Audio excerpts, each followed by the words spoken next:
I'm Mark Rambow. I'm the president of the Sturgis and Meade County Historical Society. But as Lee pointed out, I'm also on the Fort Meade Museum Board, but rarely, I always have something going on every time we have a meeting. And then I'm also on the board for the Bear Butte Creek Historic Preservation Council. We're the ones working with the property on the west side of the high school, that's between the high school and the BLM land there.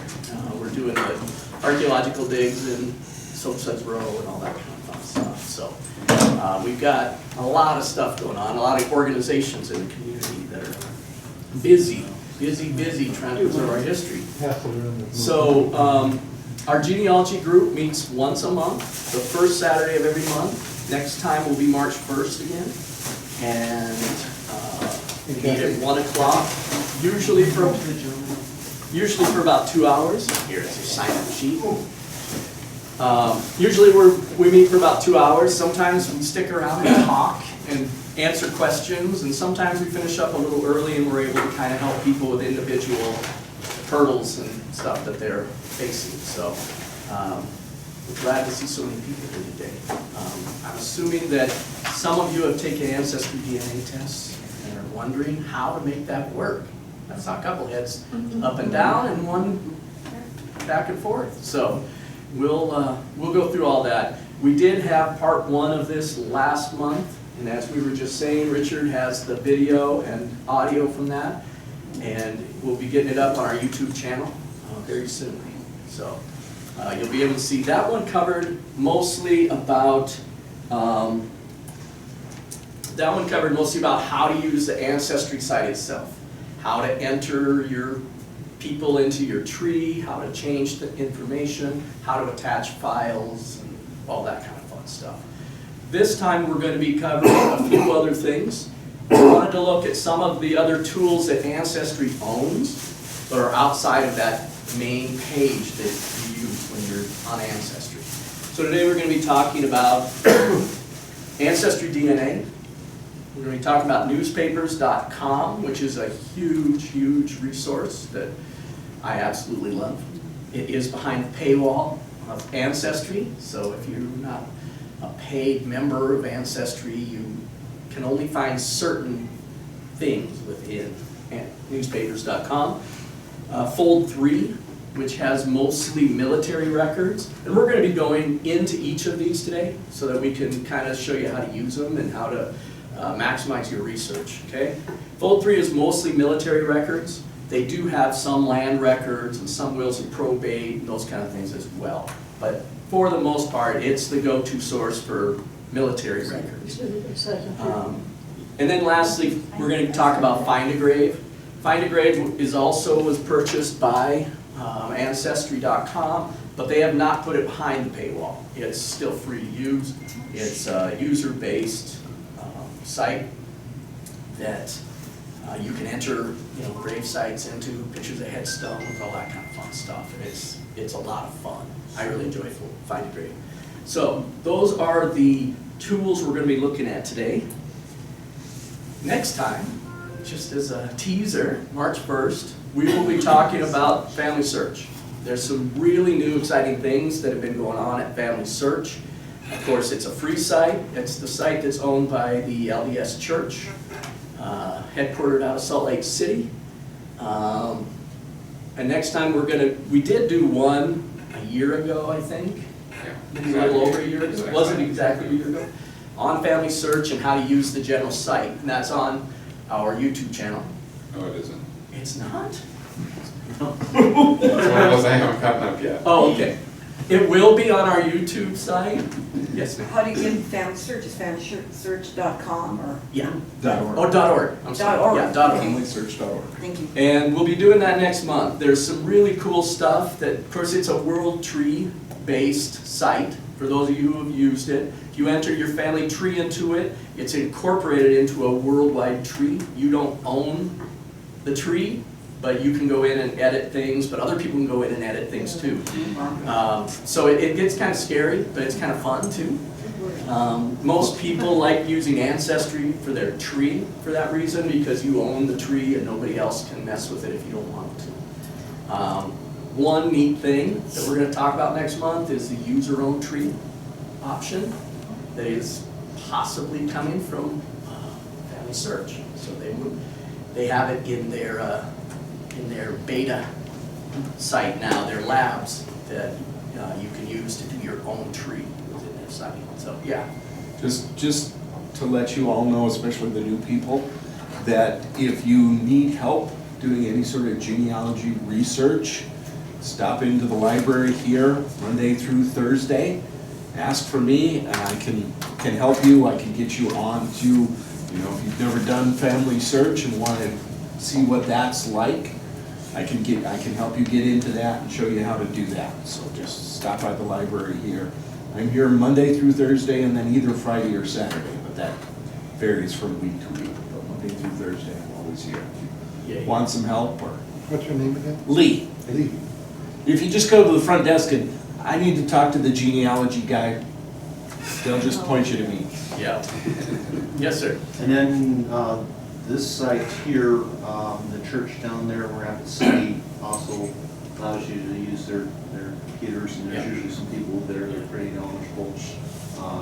Tuesday nights, I believe it is. It's on Canyon Lake. LDS on Canyon Lake, yep. It's right before, just past the National Guard camp and in front of Basically the across from the ball Canyon fields. Lake Senior Center. Yeah. It's right there, where you turn in Canyon Lake Senior Center, it's the first building on the side. Anyway.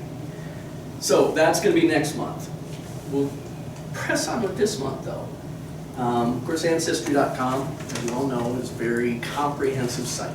We have a lot of great websites out there that specialize in, maybe a family tree, or in photographs, or in newspapers, or in one different thing or another.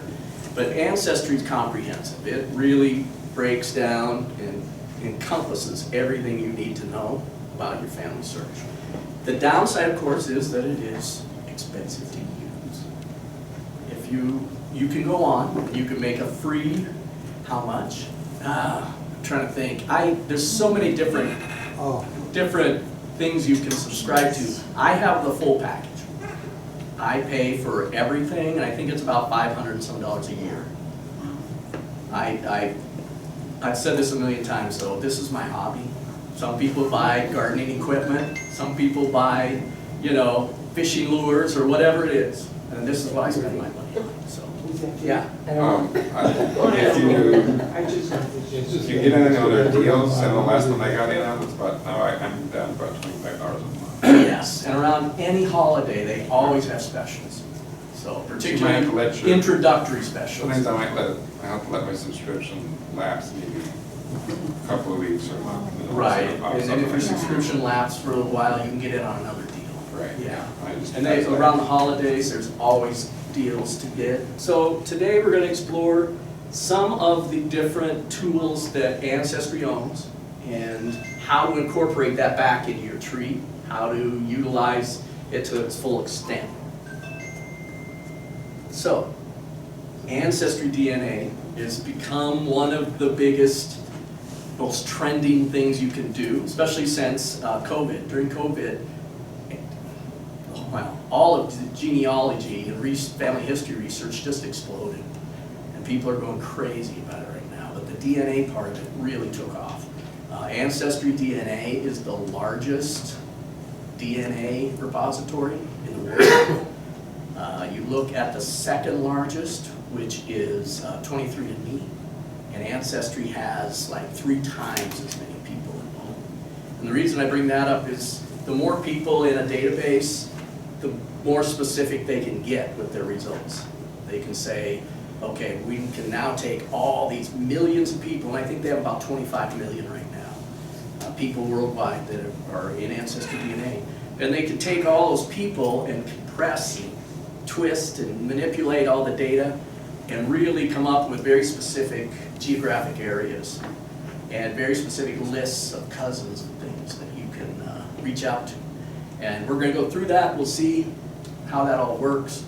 But basically, you just go online, you order your kit. When you get it, there's a reference number on there. You go into your Ancestry account and you register that number. If you don't have an Ancestry account, you set up a free Ancestry account. Register your number, spit in a tube, You mail it off to them, and then in a few weeks you get an email saying your DNA is ready, and you pull it up right on your computer, and there's your results. I'll show you my results, unless you want to show these or something. You can show mine. No problem. Yeah, I don't mind showing mine at all either. So it's really pretty straightforward. But once you get those results, that's the big thing. People don't really understand, okay, now what I do, it's cool, I'm 34% English and 12% Swedish or whatever. Now what do I do with that information? And why does that change? That, It does change. Yeah. And I did mine a long time ago. It must be almost 10 years ago that I did mine. yeah, And that's it's all changed a mine. lot. Yeah. Period of time. Because as they get more and more data, more and more people, they're able to start compressing that data in different ways. And they're able to start narrowing down geographic areas. They're able to isolate different groups of people and say, you know what, these people do have Swedish background, but they were located here instead of over here, you know, that kind of thing. They're just able to really condense and compress all that information as they get more and more people. And like I said, it's really exploded, so it's been changing a lot the last couple of times.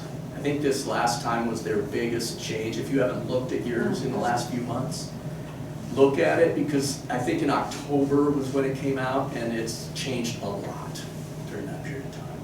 The other thing that keeps changing is the different tools they have available to utilize the information. So that's always helpful as well. So anyway, it will help you in addition to doing, you know, where you're from, where your ancestors were from. We're from here. But where your ancestors were from and stuff. It can also tell you who else in their database you're related to. And it'll go down to really tiny, tiny amounts of DNA. You know, 6 cousins, that kind of thing. Distant cousin, I think, is the smallest amount. Distant relative is what it ends up referring to people. But it will, it'll say, you know, this, you're related to them by this many centimorgans of DNA. And it'll give you a speculative amount, you know, relationship, speculative relationship based on how much DNA you have involved in it. You know, estimated a 3rd to 4th cousin or something like that. So it's pretty cool. So it can really put you in touch with other people that are looking for information on the same line that you're looking for. You can integrate it into your tree then too. You can link it directly into your family tree, and you can put down that people are DNA proven DNA relationships and stuff. So. The second thing we're going to go through today then, well, as it turns out, it's going to be the first thing, because I'm going to push DNA to the end because I want to make sure I have a lot of time for that. But newspapers.com, and newspapers.com is something I started using before Ancestry bought it. I had a separate subscription to it. It's now under my other subscription for Ancestry, but they have billions of pages of newspapers scanned and viewable. Searchable database. You can go in, search by name, search by location, search by date. You can browse, you know, through different states and narrow it down then to different locales and what newspapers are available in that area. They don't obviously have every newspaper out there. There's another database through the National Archives, or the Library of Congress. Library of Congress, sorry. Through the Library of Congress that also has a huge database of newspapers about as big as this one. And they have different ones. So sometimes you want to look at both. If you're looking for a particular geographic location, look in both databases. The Library of Congress, of course, is free. This one, and we'll look at this when we talk about it specifically. One of the neat things is you can go in and do a search, and if you're not a paying member, it won't let you open the article. But you can at least see the names of the newspapers and what date and what page it appears on and that kind of thing. And then maybe look for it in another source. So even if you don't have a membership, you can always still use it as a great reference tool. When did newspapers go underneath Ancestry? 2 or 3 years ago, I think. I want to say maybe 3 years ago. It's been a Been while. there, yeah, it's been there a long time, been using that site. Yeah. That wasn't. Have you used it prior to that? I have. Yeah. I always got it, my sister-in-law's same thing, I Yeah. have subscription to this. For a while, I didn't know that it was under my other subscription. I kept paying for this one too. But yeah, you can search through articles, you can identify obituaries, stories about marriages or deaths, births, but also then kind of human interest stories. You know, maybe you find your ancestor in a story about a dance that was going on in the community and they played in the band or something. You know, you can come up with really the color of your ancestor's story through some of the articles you find here. Not just data, but also colorful background information about those Will that also ancestors. have obituaries? Yes. It doesn't have them as a separate listing. You put in somebody's name, and if there's an obituary in a newspaper in Deadwood, it'll bring up that as one of the hits. So, I think they have the Deadwood papers on it, they don't have the Sturgis papers. Yes. But I tried it one time and actually found out about my grandfather and his brother had a plumbing business together. Alright. So it also Yeah. does work stuff related. Yeah, stuff and that- sometimes that even they do. advertising is helpful, you know, if you can find things in ads, yeah. It'll actually bring stuff in, you know, little green leaf inside Ancestry, it'll Yeah. link back to newspapers, articles. I Yeah. found out that my grandpa was in a car accident in Lakewood. Right, My dad was in the hospital when he was 6. Just those kind of weird things they used to put in the newspaper that they don't Yeah. anymore because of, oh, they used to put everything. Oh, yeah, in the yeah, newspaper. You yeah. can find some really colorful stuff, you know, so oh yeah. if somebody attempted suicide, they put in the details of it in the newspaper, you know, all kinds of stuff. If people were getting divorced, they put in why in the newspaper, you know? I mean, it's crazy, some of the cool, colorful information you can find. I think it's cool. Feel good anymore? No, you don't dare Oh, now. okay. So, anyway, yeah, there's some really unique stuff, and it's really helpful that way.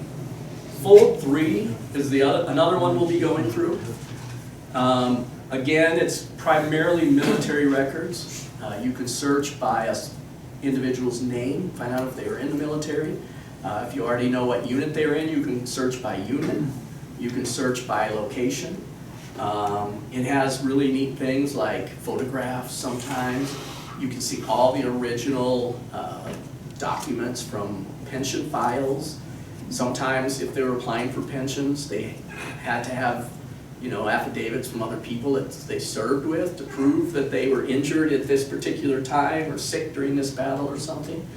And the affidavits give details about, yes, we were at the Battle of the Wilderness and this was happening and I saw him go down and he'd taken a bullet through his leg. You know, I mean, it's really great stuff to tell a story about an ancestor. So those pension files are phenomenal if you can find them. So it has some other stuff, some land records. Of course, draft registrations are helpful as well. But you can access the actual images of things there, which is really neat.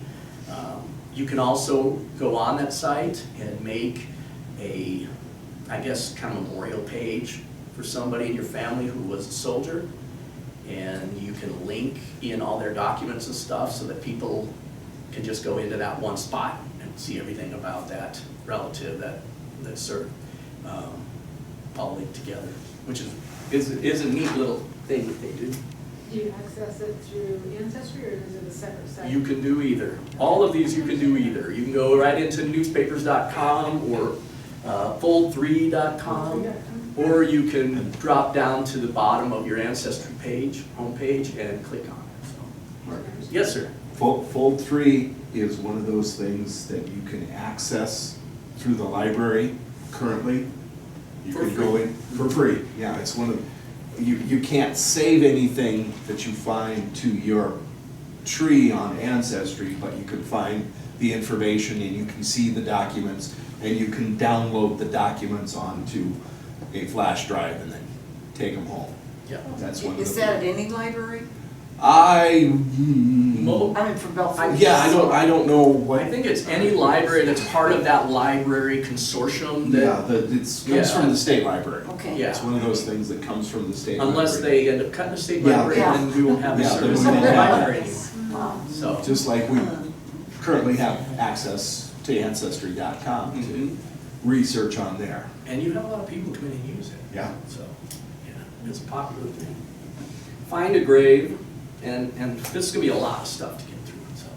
But Find a Grave is a really cool site. It started out as an initiative by people online that were going out a couple different ways. Either they had photos and records about their family members who were in a particular cemetery, and you had other people that were going out and taking photographs of every grave in a cemetery and documenting all of the burials in a particular cemetery, and then they would submit it all to this site.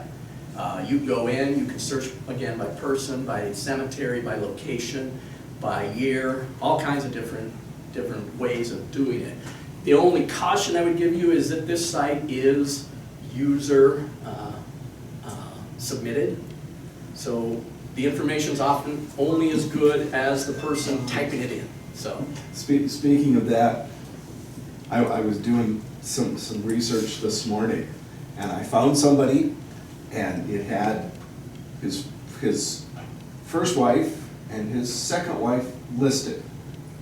Well, whoever had put the information in, because with spouses, you can also put in the year they were married, and whoever had done this one, his second wife, they were married in 1923. She was born in 1924. Yeah, this is important. So I actually went in and submitted the change to change it to when it was that they got married, which would have been 1942. Oh, yeah, you can submit changes. You can, of course, contribute to the memorials themselves that are already there. You can submit changes, you can add photographs. If you have a photo of the person themselves, and they only have a picture of maybe the headstone, so you can add that kind of stuff. And this is worldwide, right? It's worldwide, yeah. Yeah. Most of it's in the US, but it is a worldwide database. And if you go on there and you have an ancestor that you know where they're buried, you have a picture of their headstone, and they're not in there, you can add them. Yeah, I did that with absolutely. my uncle. Just add a memorial. And then you can have your own database of memorials you manage, so, yeah. Or be a person that takes pictures, if people's looking for specific things, get Yep. an email saying somebody's looking for a picture Yeah. of somebody. You out can at put the yourself cemetery, down under the cemetery. research side of Yeah. it, and say, if somebody sees a memorial on there where there's no picture of the headstone, you can put that you will do photos in this geographic area, and you can go take a picture of it, and put it on there. So, it's really a neat site. Ancestry bought this a couple of years ago, but it is not behind the paywall yet. So, meaning that you don't have to have a paid subscription to Ancestry to access any information in Find a Grave at this point in time. So should we put all this stuff to the test? This, of course, is your home page. How many people in here have an account of some sort with Ancestry? Most people, about 3/4, have an Ancestry account, whether it's paid or not. You can, of course, get this as your home page if you have a free account. Mine's gonna show a lot more stuff because I also have DNA stuff that shows up and a lot of those kind of things. If you haven't done DNA testing, it won't show the new DNA matches that you see right here, that kind of stuff. So on your home page, the way I get to all those other sites, most of those other sites, is I just go clear to the bottom of the page here. And you'll see here's Fold 3, newspapers. Archives.com is another one we're not going to go into today, but it's an archive of documents and things. We Remember is a separate site that you can put memorial pages to different individuals, primarily military, I believe. And then this stuff is more for hiring a professional and stuff. But right here are two of the databases. Now, it doesn't have a link specifically here for Find a Grave, but you can type in findagrave.com or .org. and go right to that one, and same with Fold 3's here, newspapers is here, yeah. So 2 of the 3 external databases are here. So we're gonna go into, if you clicked that, it would take you to the newspapers account. Again, I'm sure most of you at some point have jumped on newspapers.com, but I'm gonna act like none of us have ever seen it before, just so that we can learn how to use it properly. You'll see up here I'm logged in as a subscriber, and that is through my Ancestry account that I subscribe. You can subscribe to this separately if you want to do just a newspapers.com account. It would be much cheaper, of course, but if you have the Ancestry, you get everything. You know, you get all these databases and access to all the billions of documents and things that Ancestry has in their own search database. So, and I don't have any tie to Ancestry, but I do love their tools and all the flexibility it gives you. So this is the home page, and there's several different ways to begin your search. Of course, right here on the very top, you can type in a keyword, which is usually somebody's name. But if you're looking for a specific event, you know, San Juan Hill or something like You want that. to put my name in there and show them? Oh, yeah, let's do that. I usually do parentheses. Oh, and why do you do parentheses? Quotation I marks. mean, quotation. Oh, I mean quotation marks? Yeah. Because it's part of the Boolean logic where it says this is a specific phrase. So I won't get everything that has the words Lee and Stroshine. It'll have, say, Lee Stroshine. Or it'll have to have both of those. Did I spell that right? Yes, you did. Dang. First time ever. So right now I'm just going to do that. I'm just going to search Lee Stroshine. I'm not going to add a date range or anything. And you'll see over here on the right, it shows all the different states where they have found references to Lee Stroshine in various newspapers. It also, on the left over here, you'll see 66 matches. That's how many newspapers have the exact phrase Lee Stroshine. I know we do. Boy, Okay. you're not very popular, only 24 states? The other thing is, if you don't, it defaults to the US for us, but there are other places here that you can look through, okay?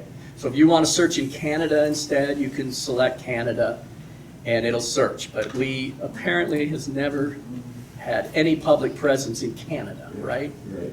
All Like, right. you have the worldwide thing on Ancestry to get the, Yes, you get newspapers as part of the, but I mean, can you search worldwide? Only If you just these- have the- only these countries are included in newspapers.com at this So you time. can't- But I've never seen Panama in here before, so that was recently added. So, and Ireland, New Zealand, Australia.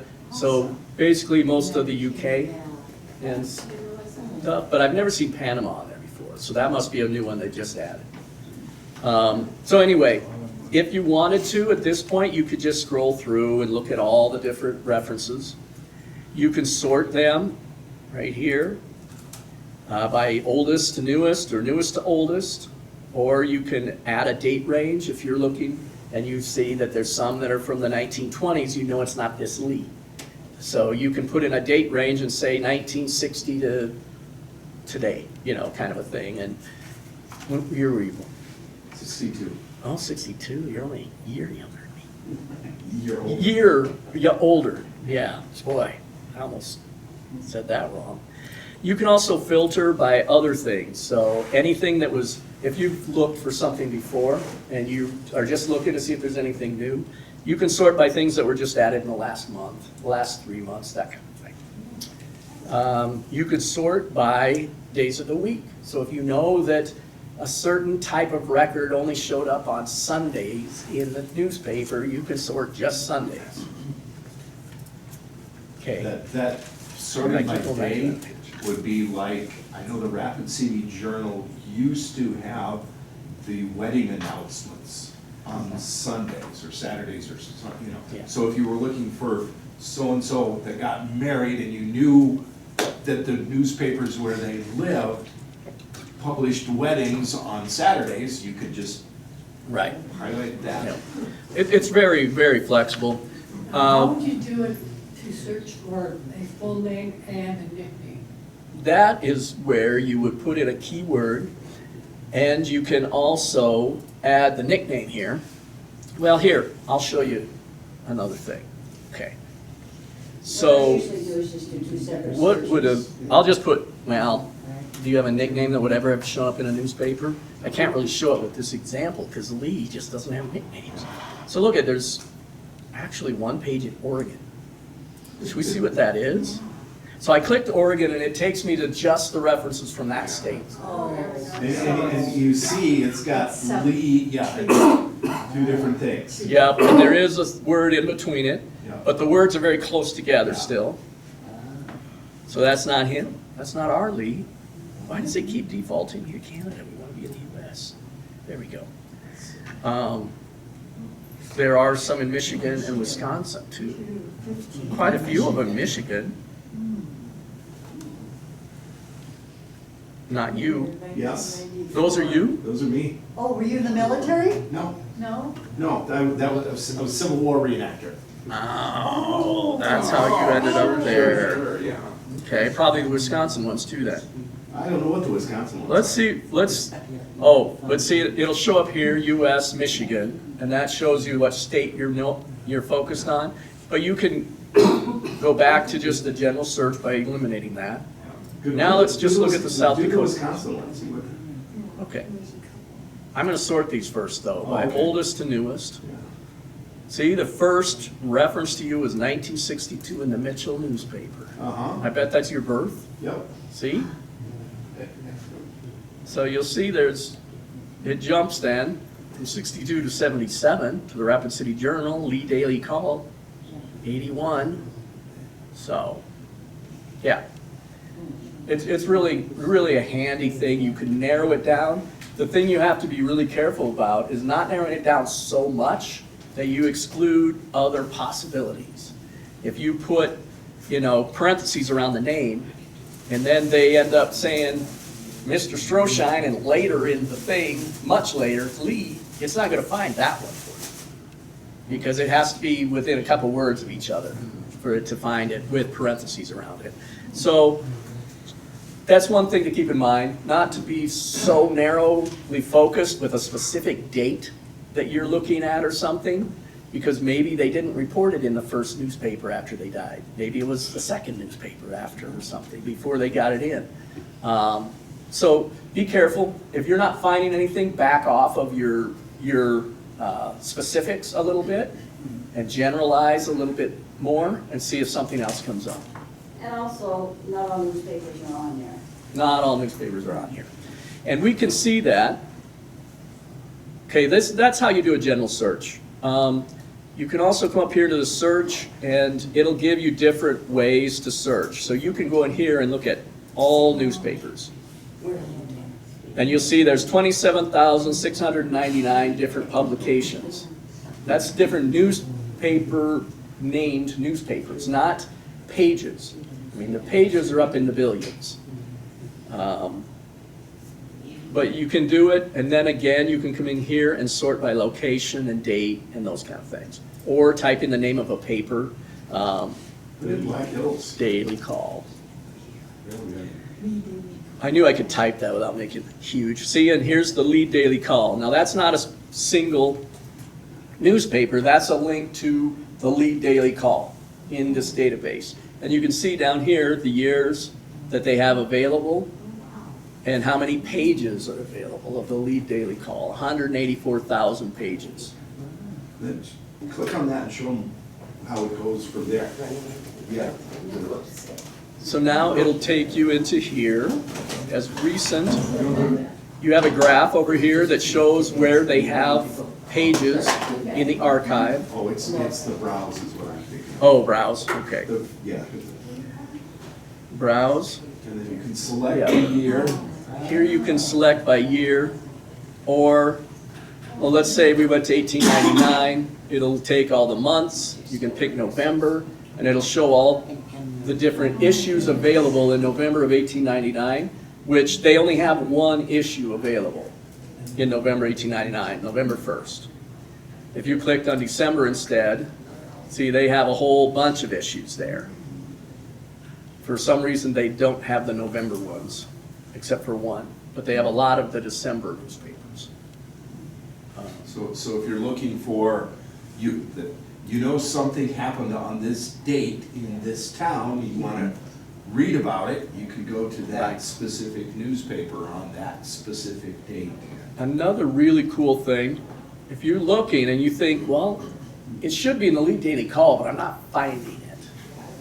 You have this button, Nearby Papers, and it'll show you geographically other newspapers that they have in the database that are located nearby. So you can go in, they do show 2 in Sturgis, and that is the Sturgis Record and the Sturgis Advertiser, but there's only a few issues of them. They're very, very, very limited selection there. But you can see there's 43 in Lawrence County, and that's primarily the Deadwood papers, the Spearfish papers, Lead, you know, all of those are in there. Mark, And you can zoom in, it'll let you do that. Yeah. one thing that I found was when it links from Ancestry links back to newspapers, I found that even though Sturgis papers aren't there, Mm-hmm. there are birth announcements my birth announcements up in the Lead paper. Right, yeah. So Other if area. you're looking for a wedding, and just because it isn't in the Sturgis paper, it might mean that it may have showed up in Yeah. the Deadwood or Lead or Spearfish paper. Yeah, So- my parents, we were living in Sturgis, but I was born in the Deadwood Hospital. So I'm in the Deadwood Oh. paper, the Sturgis Hospital, and the Rapid St. Journal. Yeah. You know, so you can Another look thing- at all of those. Another thing with newspapers.com is that I have a great uncle that I found no documentation on since he was 8 years old. And I had just gotten on to newspapers.com and was just looking at it, just random things, and I put in my great-great-grandfather's name, and it said that his son Kit had been injured in Newcastle. I didn't even know he'd ever been in the Black Hills. And anyway, so then I went back and I put in his name, and I found several newspaper articles. So I've gotten, any documentation I've gotten on him as an adult is through newspapers.com, not through anything else on Ancestry. Yeah, it's a fantastic, and again, as what I was saying earlier, you find things way beyond just birth, death, Yeah. marriage. You can find colorful stories about people in accidents. You know, you can find stories about people having, fight or in a lawsuit or all kinds of things. I mean, it Or really honor brings, roll in school, Yeah. or school plays. it brings color to their story. And that's ultimately what we want to do. We want to flesh out these ancestors, and not just have birth, marriage, death. Next, One that I found was, I knew that my Grandpa Spurley, which would have been my mom's dad, was one of the first to have heart surgery in Minnesota. But I didn't really, I didn't remember being in a doctor's office. I don't remember what year, well, I found an article that talked about him being taken to, and having heart surgery, and so yeah, it's an amazing database, and there's so many ways to access information. If you're not finding something, you can browse. If you're not finding it that way, you can search by name. So if you come in and just browse, it's going to be a lot like what we were just doing when we narrowed that single thing about Lee down into browse for the local area. If you hit just under search, hit just browse, it'll take you to this page though, and it starts with the biggest category you could possibly do, and you select the country you want. Look at this, Timor, and I don't know what the heck that is. I kind of think I know geography, but I don't know what that is. Anyway, and then you can select where it is you want to go. So in the US, you have all of the different states, but you also have Guam in there and stuff. District of Columbia, yep, is there. You select the state you want, and it gives you a city. It only lists the cities where they have newspapers in the database. So it's not going to click Julesburg and then have nothing there. You know, if you click Julesburg, it's gonna have something available. So the Julesburg Grit Advocate from 1963, 1964. You pick one of them, again, it's just like, you just work your way down until you get to the actual newspaper, and then you can open that as a document. I think I clicked it, didn't I? Yeah, you did. Oh, there it goes. And it'll take you to an image of that document. Okay, so now we're in the Julesburg Grit Advocate, July 24th, 1963, page 1. So you're looking at this, and you could read the whole page. Her husband is like, You can make it smaller and larger over here on the right, so you can see things better. But the other thing you can do is come up here, and you can type in a search word, and it'll do an OCR search, an optical character reading search. And so you can type in, let's just say grit, because I know that word's on there.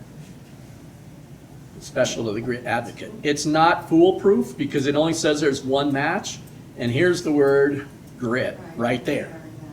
So it's not foolproof, but if you want to type in something that you want to search where on the page that word occurs, it'll find it for you. Okay? Lastly, I wanted to show you on newspapers.com. We'd have to keep moving on. And we can come back to some of these if you want to. If you want to save this directly to your Ancestry account, so you look at this and you say, oh, this Miss Colorado was my ancestor or cousin or something, okay? And you say, I'm going to save this to her account.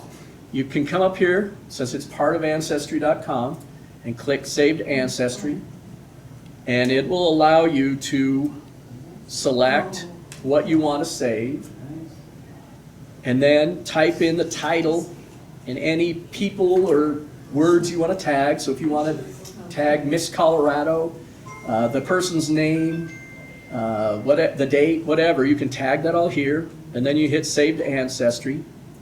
I'm not actually going to save this, but you can come in here and you pick who you want to save it to. You can attach it to a specific person in your tree at that point. And it'll take it, it'll just cross over from one part of Ancestry to the other, and it'll plug it right into their account. The other thing that I would encourage you to do, once you've selected an article or a page or whatever it is you're wanting to do, I would also say go up here to print download and save it as a PDF or a JPEG. oh, wait, say that again? That's what I'm, Right up here, print download. It's Oh. just over from Saved Ancestry. I Okay. usually do this first. I do print download because if I ever decide I'm not going to stay in Ancestry, I'm moving my tree to something else, the things you link directly from Ancestry to Ancestry are going to just disappear. Okay? And I want to save that article in a separate folder on my own computer so that I can go back to it at any point and say, okay, I have that article and I can add it now to any other account I have. So save it as a PDF or a JPEG. It looks really neat. It'll show you here the article, and across the top it has all the information about where you got it specifically, what paper it's from, what page, and then the article itself. And it comes up on a PDF document. So from here, I would just click this button to save it and tell where to save it on my computer. So do that, please. Would you save it as a PDF or would you save it as a JPEG? Either one. good question. Either one. Okay. I tend to do PDFs for newspaper articles. I don't know why. Yeah, but it really doesn't matter. It's just. Yeah, just visually, newspaper articles are so pixelated that they don't show up really well in Mark, JPEGs. I don't think the JPEG puts the documentation at the top. Might Oh. not. Let's see. If So- you save it as a JPEG, the I've never- I title don't of really- it, of the JPEG. Okay, there it is, yeah. Oh, it's up at the top. Yeah. It's in the title, Yeah. but it doesn't have as much information. So I Yeah, it need to does have it up find here. that It there. doesn't Yeah. have the other information. Yeah, that the I'm PDF sorry, I always save mine as PDF, so Yeah, I didn't know that. I generally do Thank both, you, guys. but, yeah, Oh. you do it. So do that, save that information, okay? So with the nickname thing, you just search it twice?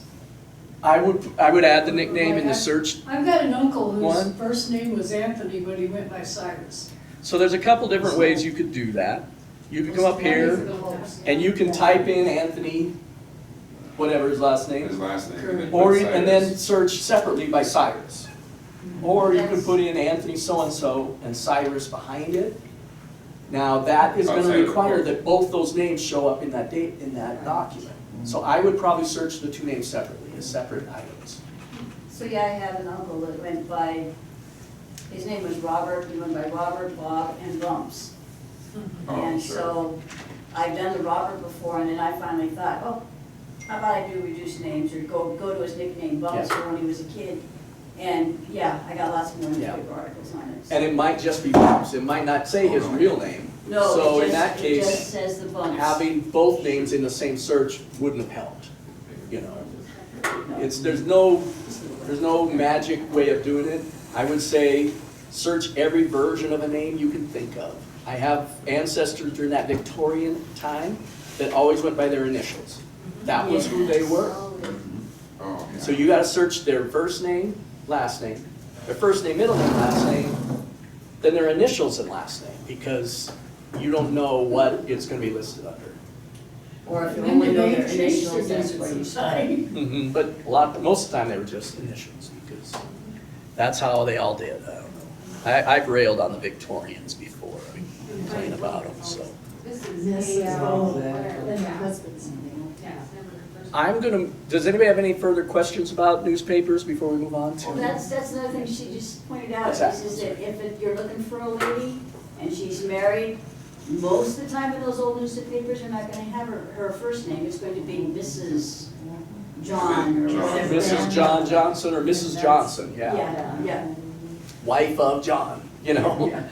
It's, And sometimes if somebody was raised by their grandparents, they may go by the grandparents' last name. yeah. Yeah. That's what my mom did. Oh, yeah, Oh, so sure, check yeah, every yeah. name parameter you could think of, because you never know. All right, we're gonna jump on to fold 3. This one shouldn't take us too long. I know we wanna get to the DNA part, because that seems to be where people get the most confused about what you can do.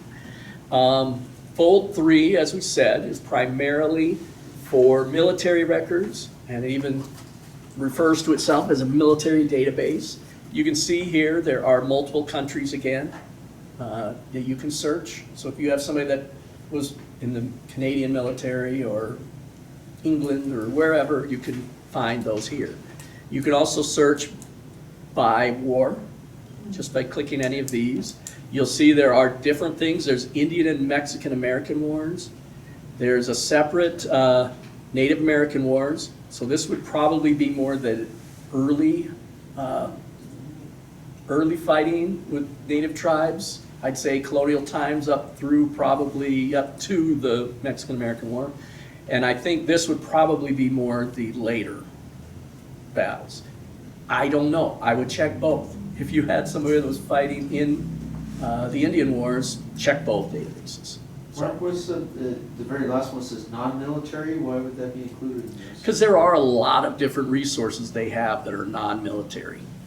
There are census records. There's census They records, pull up there's data. land records, there's a lot of things. Like a child being born on base or something, is that? That would an be in example? there, sure. Okay. I didn't think about that. But, yeah, they have different records that go beyond military. So there's land records and stuff is what comes to mind for me primarily. So it's, oh, I have to sign in. And I just click with Ancestry, and it signs me in. So for some reason, it had timed me out, logged me out. So it will also allow you to go in and search by a name, or a battle, or a service number, or something, if you want to do that. You just search here. It's very much like the newspaper searches then. You put in a name. Let's just say, I'm going to do one of my ancestors just because. And this is a good example. Sometimes it's C-A-T-O-N and sometimes it's C-A-T-E-N. So check them both. So you'll see this is not my ancestor, because they all have different last names, but here we go. So there are some here that are different Hukatans. This is my ancestor that was in the Civil War, 9th New York Heavy Artillery. So if we select that, you can go to his file, and this is one that I think my brother set up for just a memorial page for him. And it gives information about his birth. We've linked information about his regiment and stuff. You can see where the state he served from, his enlistment dates, anything that was pertinent, prisoner of war, that kind of stuff. Discharged, residence, different places he lived, his burial, military burial, that kind of stuff. It's all linked. So you can do that for your ancestor. You can make a memorial page within Fold 3 and attach whatever you want. However, you can also go in here, I'm just going to go back down to him, and you can look for specific records. So his military pension file, that kind of thing. I don't know, this is a replication of that, I'm thinking. Yeah, there's 2 different ones for him in here. Okay. But if I wanted to narrow this down, I can add in New York. Okay, because he was part of the 9th New York Heavy Artillery. And so it gives me some more specific things. So now I found this by narrowing it down. And this is a specific page from his pension application, I believe. U.S. muster roll abstract. So this is a muster roll. And you can see his name occurs, his age when he enlisted, and from where. The date he actually was mustered in. Here's discharge information, explanation, he was in hospital when he was discharged. And then here's additional information that's helpful down here as well. So you can see he lives in Cortland County, his age, his occupation. There's some really great stuff in here. Eye color, hair color, height, weight. Those are the things in the military records I find fascinating. It gives the physical description of them. Yeah, and you find that in the draft registration ones too. It'll tell them their height, any identifying marks or scars is a good one. Like in World War I, World War II draft registrations, it'll say, scar over left eye, that kind of thing, or whatever. Missing finger on right hand, it'll say that stuff. So there's some great information you can get there. Again, I would encourage you to download this image. I've never seen this, so I'm gonna have to go home and download this. So I would go up and you can hit share and you can send it to your Facebook or whatever if you want to say, hey, look what I found. But you can also go into the tools. Where are you? Oh, maybe it's under actions. There we go. Under actions, download, and you can select the entire page or just a portion. If you want to just zoom in, you can, use the little handles and select the space you want. And then hit continue, and it'll ask where you want to save it. You can also click Save to Ancestry and do exactly what you did with newspapers.com. You can pick who you want to save it to. It'll find that person in everybody in that family is named Hugh. You find him, and you can select it and save it right to his thing. You can change the title of it and the dates and all that stuff if you want. So, there's some amazing, amazing information you can get out of military pension files. Like I said, you have military pension files that have affidavits from people that we were fighting with that say, yes, we were in this. My second great-grandfather had a brother who was in Andersonville prison. I think I've told you guys, we've talked about it before, Lucian Town. And he was a prisoner in Andersonville, which was just a hellhole death pit. And his pension file is amazing.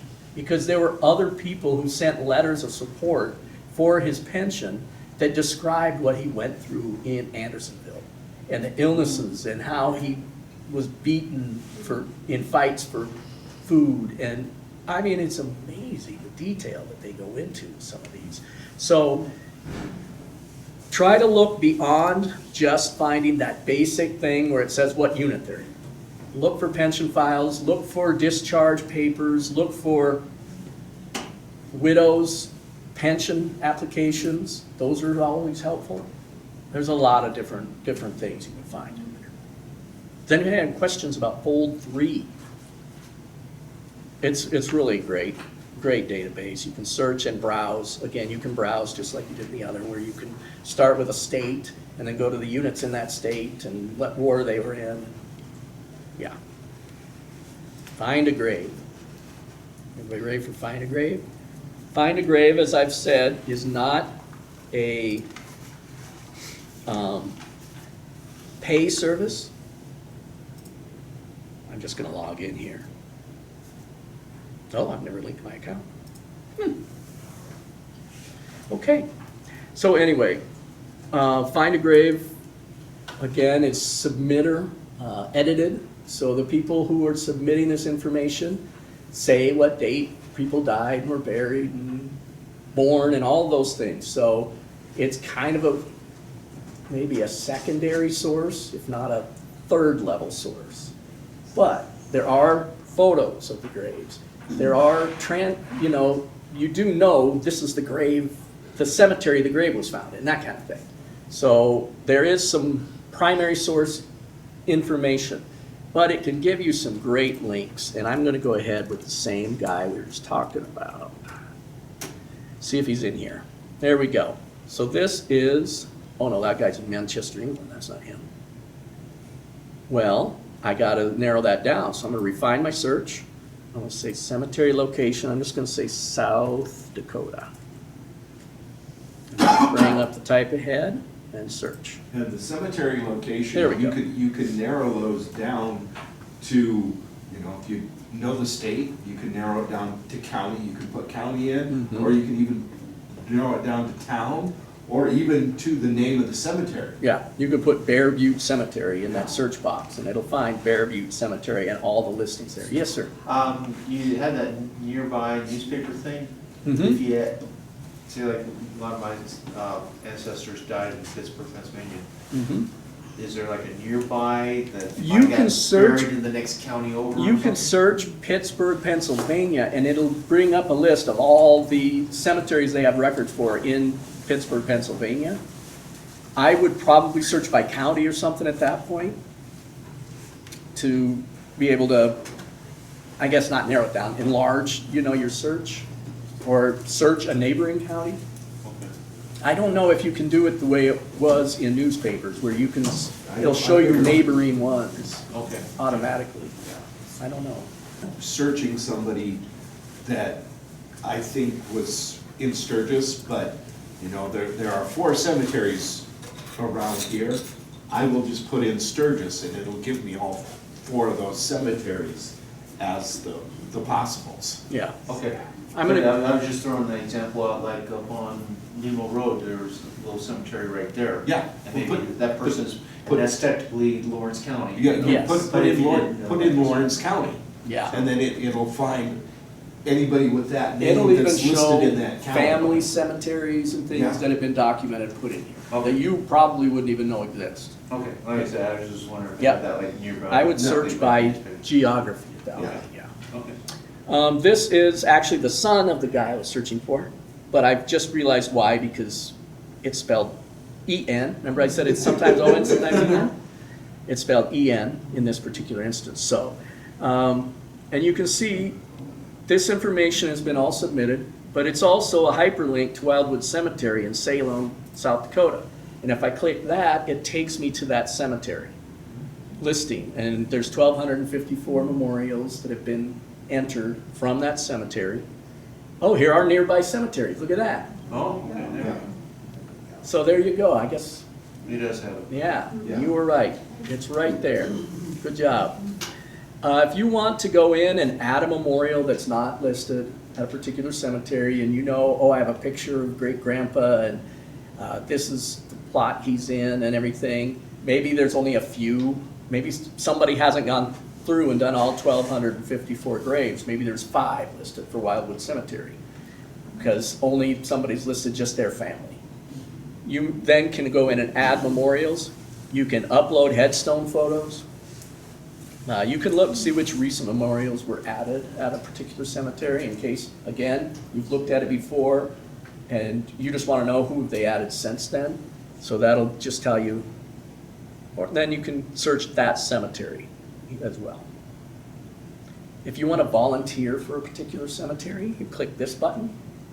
And that's what we were talking about before, where you can go and take photographs. I think you were the one who brought it up, yeah. You can take photographs for people that are looking for a photograph of a headstone or something. You can volunteer to be that person. And then they will send you emails and Yeah. say somebody's looking for a photograph Yeah. from this particular cemetery. Yep, and you can request photographs. So here, see all cemetery photos from that entire cemetery. That's kind of cool. Yeah, there's just so many different things you can do. It's really a great site, and it's user-built. I mean, it's really a neat thing. So if you requested a photo, Mm-hmm. that means someone would get that message and they would go to the cemetery? They can go to the cemetery and take that picture. Oh. Or you could go to the cemetery and take the picture, you know, based on if you're a volunteer. So if I went through all the cemeteries in Sturgis or Northern Hills or something and clicked that little heart thing, I would get an email then, as would other people, and say, hey, they're looking for, you know, this grave at St. Aloysius Cemetery in Sturgis, you know, and you go up, you take the picture, and you download it to them, you know, I thought there was someplace on upload it, I guess. where it said how many of the graves had photographs, but I don't remember, I don't see it on there, I don't remember where. Here's where you can do photo requests. Make a request, or see what photos are requested. Requests I claimed. So if there's an open request here, you can go in and claim that request and say, oh, I'm gonna go take that picture, just so other people don't waste their time going to do it. If you have requests of your own, they would appear here, if you put requests in. And that, I mean, right now it's just based on this one cemetery, but if you go to those buttons in more of a general way, you can see a larger geography that you're working with. And then what do you put in your email or some kind of contact, so they would contact you? I believe you download the photo to that person's record, and then it sends this person a message that says, yes, your request was filled. It's Oh, I meant before that. What it is when you sign in, your email address is in there, you know, and you would submit your, not having done photo requests, but doing other edits with this.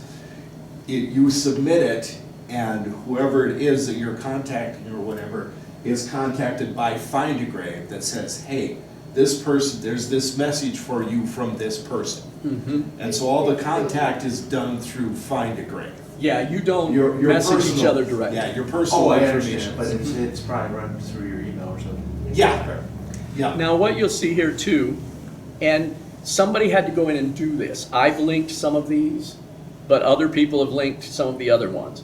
You can go down and you can link different graves within Find a Grave into a family grouping. So, you know, these people are buried in different places, a lot of them. So they're in different cemeteries. But if you can go into their record, all you need is this memorial ID number, and you can link them together. So let's look at how to do that, okay? These are all also hyperlinks. So if I wanted to go in, here's my great-grandfather. I can go, or any of his siblings. Cecil's buried here in Sturgis, so that would take me to Bear Butte Cemetery. And I've added photographs. I didn't put this in here though, somebody else did, but I've added all these photographs, so. This is him with his pet antelope. Oh my goodness. And it will tell you on the bottom of the page who it is Yeah. that the person created by. And they just came up with a descriptive Yeah. 3 lines or something, so. Yeah. when it was added, December 31st, 2013, and its memorial ID number. And if you want to source this with your, sourcing your documentation, that you're putting into the thing, here's where you click and it just automatically gives you the source citation for that page.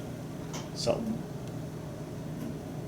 And there are people that have gone through and have done thousands of these graves. Yes, thousands. They'll go to whole cemeteries and photograph every grave and then get a listing of everybody that's buried there, and they go through and put all this in. But they don't know who their kids are and where they're buried. Right. So it helps to go back and look at your own ancestors and say, oh, wait, none of their children are listed, but I know who they were and where they're buried.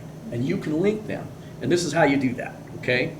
You can come up here and under Suggest Edits, well, you can share this. You can click that and it'll give you the hyperlink to this spot, and you can send it to, your family member or something that's also looking. You can save it to their ancestry file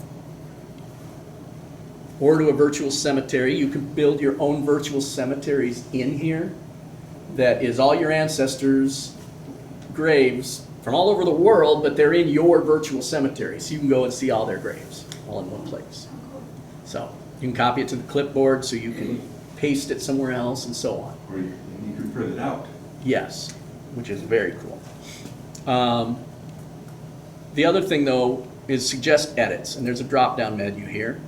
If you want to report it as a duplicate, and I found those where people have listed the same burial twice, and they didn't know it was already there, so they went ahead and did it.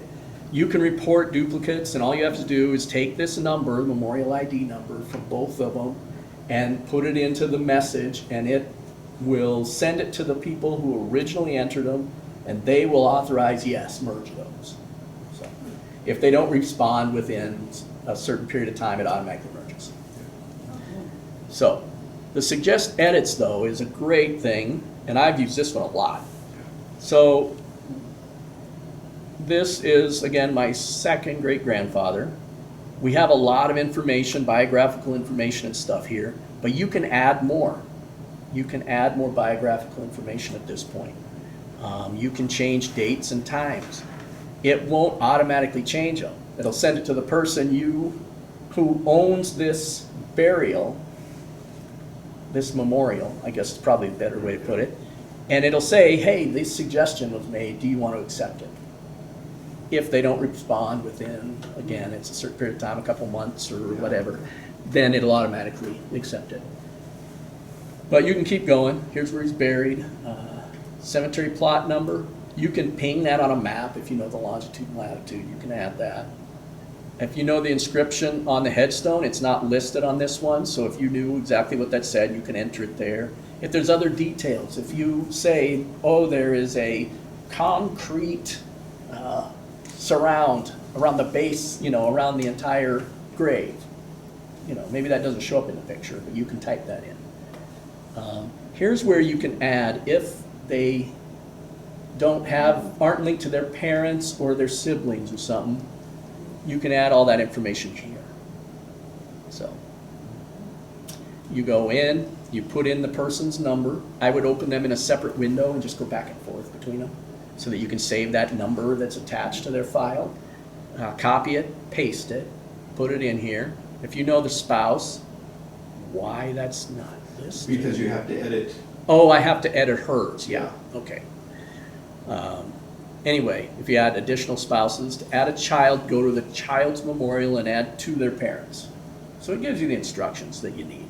To add siblings, add the same parents for each of the siblings. So you're adding parents and spouses is the limitation of it. Designate as a veteran.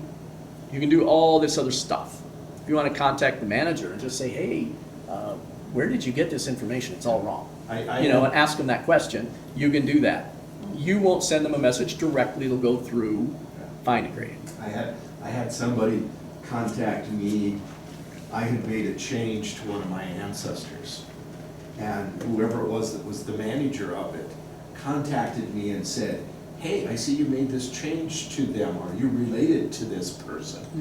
And, you know, so we had contact communication through this, because they were looking for people that had the same last name and was wondering if there was any connection. And I had no record of any connection. And they're like, okay, would you like to be the manager of one of your ancestors? I said, yeah. I've had people automatically make me the manager when I've made a change. Because they're one of those people that went in and did 2,000 graves in a certain cemetery. And if somebody from that family, and you can put it in here in the notes or in your message to them, you can say, this is my second great grandfather, if you have any other information or any other pictures or whatever. And if they see, oh, their second great grandfather, they should be managing this one, not me. Because So, they do that automatically. yeah, they'll just assign you. They'll send you, and you'll get a message, do you want to accept this? And you click yes. I've accepted a few of them. I haven't had that happen a lot, but it does happen. So anyway, all these suggestions and changes, you hit save suggestions, and it sends it out to the person. They in turn get an email from Find a Grave, and it says, hey, this suggestion was made. Do you want to accept that? They can click yes. They can click no. They can go in and reassign it to you at that point, or whatever they want. So, And I have, and I will, because I do a lot of research on people that aren't my family and if I come across, you know, I'm researching this person and I find census records where it talks about their parents, and I found them on Find a Grave and there's no parents listed, I will go and see if I can find the grave for the parents and tie the family members together. yeah. Or if there's a spouse and the spouse isn't listed with them, Yeah. I will do that just to kind of Because expand other it a people little are gonna bit. come along and they're gonna say, oh, how do I even do that? And you already have done it, so Yeah. you've helped them, so. Anyway, so that's how you contact and make changes and stuff to memorials. It's really a kind of easy thing to do.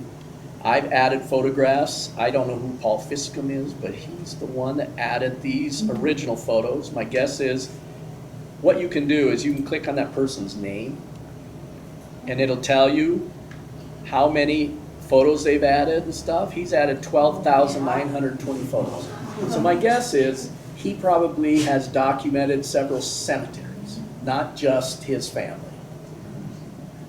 He's taken 2,200 volunteer photos for other people. So you can see there's a lot of different data you can get here. So now you can kind of get a sense, okay, this isn't probably a relative of my ancestor. It's probably more a local volunteer who went and did this. And you can put that in the notes then in your request. If you're interested in having me manage this for my second great grandfather, I'd be happy to. And maybe they'll say, oh yeah, do it, you know, cook that for you. So I was able to find the person's name.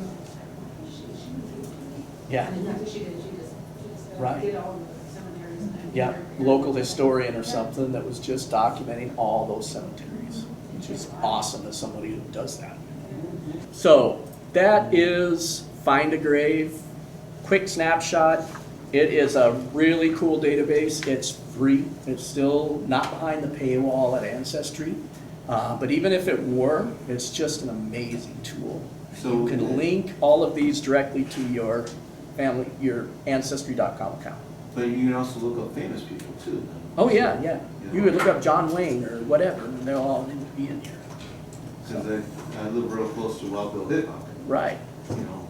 right. and, My guess is Wild Bill Hickok's probably in here. That's like, William,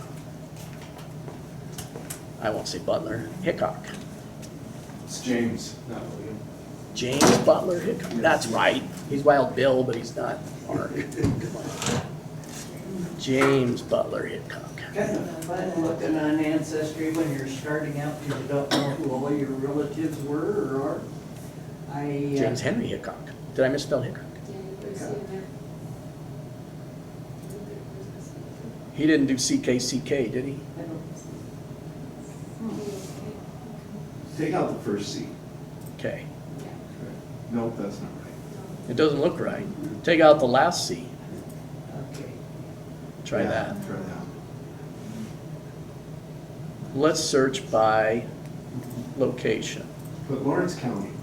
Yeah, I'll put Lawrence County. I was gonna put Deadwood. Ah. I was gonna say Mount Moriah. Oh, man. Okay, let's try this again. Is it lower rents or just You lower put down rents? there, There you go. I don't want Illinois Mount though. Moriah, too. See, it doesn't list Lawrence County. Put Mount Moriah.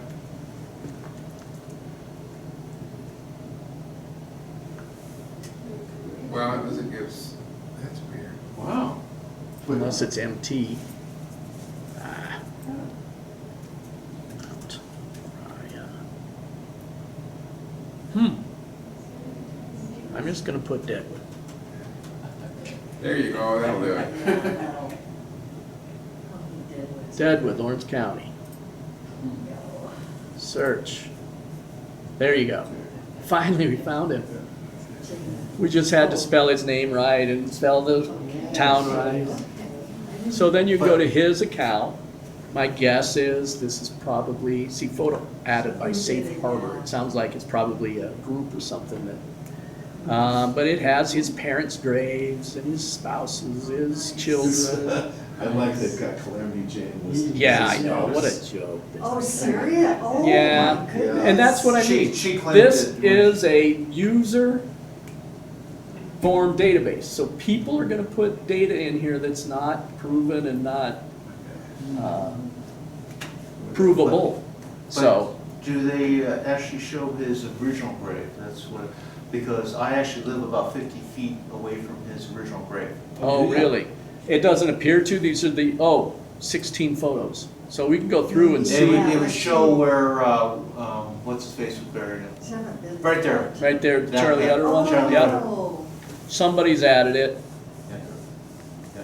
But you can select which photo you want to be in this window, if you're the manager of the account.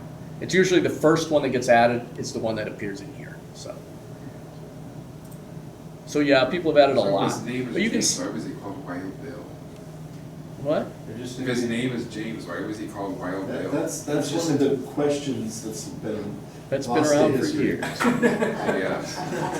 I Yeah, always thought it was William Hickok. It's like- yeah.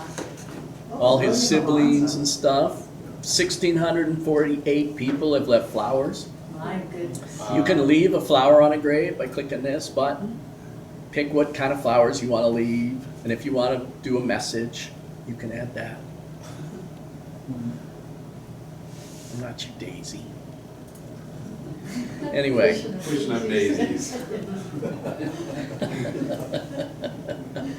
So But that's, I'll give you guys an example on this too, for looking up way back when. Him along with another 100 of them were buried right where my house is at, called Ingleside yeah, Cemetery. Ingleside. That determined that they wanted to put a bunch of houses there, so everybody that died there for the first 2 years was moved up to Mount Moriah. Yeah. And they found more Not quite graves. everybody. Well, yeah, true. That wall fell down, there was what, 5 or 6 that fell out of there? Yeah, every once in a while, somebody will rebuild a retaining wall or something, and they Oh. find more graves. Oh, wow. But But that, wasn't that part of the original reason was because they were getting washed out? That's why they. I think moved the them up city the was hill? growing. I think this, Yeah. the city was growing. Really, that was it? Yeah. Okay. Anyway, I'm gonna move on because I wanna make sure I'm respectful of people's time, and we do wanna talk about Ancestry DNA. This is, okay, so let's go back to my original homepage, right here. I've opened this in a separate tab, just so I can find it. But if I wanted to do it here, I could go up to this DNA drop-down file and go to any specific thing. Your results summary is the page I'm on, or you can go to your origins, your matches, through lines, and we'll go through all of those and what those all mean. So, buy another kit, know your pet DNA. No, not even. I'm just gonna let that go. Okay, moving on. I think my brother did his dog's DNA, Yeah. and it was like 16 different kinds of dog. Oh Yeah. my Yeah. goodness. It's crazy. Who cares? Oh, boy. Anyway, so this is the home page. If you just go to your general DNA results, this is where you end up. And it's gonna give you lots of options of where to go from here. It's gonna show you your ancestral regions. Originally, they called those your, it called something else besides regions. Yeah. But they changed it to regions because now they're saying, okay, this isn't necessarily a geographic exact location. There's not like a Yeah, hard right, line right, drawn right. around, England. And that's, everybody from England is in this circle, They're saying it's a general, more of a region than most people would imagine. Just because people did move around those days, believe it or not. Oh my goodness. So ancestral journeys is, it can take your DNA and link it to other groups of people with similar DNA and that journeyed through a similar migratory path. So Oh, maybe sure, from England to Massachusetts, and then all these people moved on to Iowa or whatever. It'll tell you those journeys. So you can see early Wisconsin settlers, upper Midwest settlers, early New England settlers. And then our matches. And these are people whose DNA that have been tested show up in your records. I have my dad, my two kids are both listed right there. But you can see down here I have 27,746 matches. What do you do with those? DNA matches. We're gonna find I out. was like, I got to. Oh, hey. Well, that's I want just you to it. talk Everybody, about your trade dancing, least like. least likely, and I don't like to dance. I don't. No. Oh, yeah. I did some shows in college that I was part of, musical shows and stuff, and that I was always like, why am I doing this? Anyway, so you can go in here and see your traits. I don't put a lot of, And cloud in them. no, it's just something cool to look at. And I think it's there for a lot of people who do test their DNA, just want to know the general information. They don't necessarily want to tie it to a family tree. They don't necessarily want to know who their ancestors were. They're just like, I wonder what I am, So that's, I think, where the traits come in, that's another cool thing that people who are just curious can look at and say, oh, wow, that's where I get my bushy eyebrows, or whatever. Yes. So, Well, and can't you connect it to medical stuff as well? you can. If you want to get a better medical breakdown, I would suggest 23andMe. Okay. They do a really good job. They have a separate medical test that you can add to your test for an extra fee. And it really does a good job of saying you're inclined to these types of cancer and, that kind of stuff. So, If you want to know. if you want to. Some people want to know. I did 23andMe and I didn't ask any of those questions. But that was just because I was cheap. I didn't want to pay the extra $20 or whatever. So. Okay, so there's a lot of ways to get to all this information. Again, if you're back on your home page, you go into DNA, you can drop to any of these: origins, matches, through lines, traits. But if you go to this general page, you can go up here, origins, matches, traits, and all those kind of things across here as well. You can also do it from here. I just want to show everybody there's multiple ways in Ancestry to get to everything. Always 5 ways to get to something. If you get lost, you can find your way home. So when you get your test back, and when you get your tests, for people who haven't done this yet, I think several people in here have, but basically you get a little spit tube and you get a code, and what you do is you go in, and if you already have an Ancestry test, you can link your code to your account. If you don't have an Ancestry account, you can make a free account at that point. And you link your code that you get to your